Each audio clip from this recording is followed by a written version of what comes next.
Design baby কলার cutting এবং সেলাই tips. কলারের কাপড়টাকে 2 ভাগ 4 পার্ট করে নিতে হবে। এরপর সামনের গলাটা এই নিয়মে বসে নিতে হবে এবং পিছনের গলাটা এই নিয়মে বসে নিতে হবে। এরপর গলার মাপ অনুযায়ী আমাদের মার্জিন দিয়ে নিতে হবে।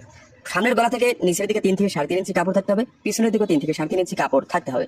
এরপর 3 ইঞ্চি চড়া করে বেবি কলারটা আমরা কাটিং করব।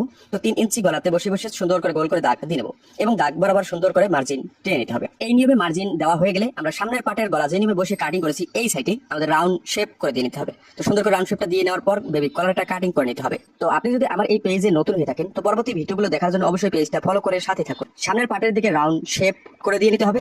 এই নিয়মে আমাদের বেবি কলার খুব সহজেই আমরা কাটিং করতে পারি। এবার চলুন কলারটা কিভাবে সেলাই করতে হয় তা দেখে নিই। প্রথমে আমাদের বডির পার্টে জিপার লাগিয়ে সামনের পার্ট এবং পিছনের পার্টে কাঁধের জয়েন্ট দিয়ে নিতে হবে। এরপর বেবি কলার সেলাই করে নিতে হবে। তো বেবি কলার যে মেইন পার্ট বা উপরের দিকে যে পার্টটা রাখবেন এই পার্টের উপরে লেসটা সুন্দর করে বসিয়ে নিতে হবে। তো লেসের সোজা দিকটা নিচের দিকে থাকতে হবে আর বেবি কলারের সোজা দিকটা উপরের দিকে রাখতে হবে এবং এক সমান করে সেলাইটা দিতে হবে। কোথাও কম কোথাও বেশি কিন্তু সেলাই কাপড় ধরা যাবে না। একেবারে পিছনের পার্টে এসে কোনা ঘুরিয়ে সেলাই দিতে হবে না, এখানে সেলাইটা শেষ করে দেবেন। এবার আমাদের একটা আস্তরের পার্ট এর উপরে এইভাবে মেইন পার্টটা বসে নিতে হবে। এবার বেবি কলারের চারপাশ আমাদের সুন্দর করে সেলাই দিয়ে নিতে হবে। তো লেস সেলাই করার সময় যে সেলাইটা দিয়েছি এই সেলাই থেকে এক সুতা ভিতরের দিকে সেলাইটা দিতে হবে, তাহলে আর লেসের সেলাইটা কি বাইরের দিকে শো করবে না। এবার বেবি কলার দুটো আমাদেরকে সুন্দর করে উল্টে নিতে হবে। তো দুটো বেবি কলার অবশ্যই আমাদেরকে সেলাই করে নিতে হবে।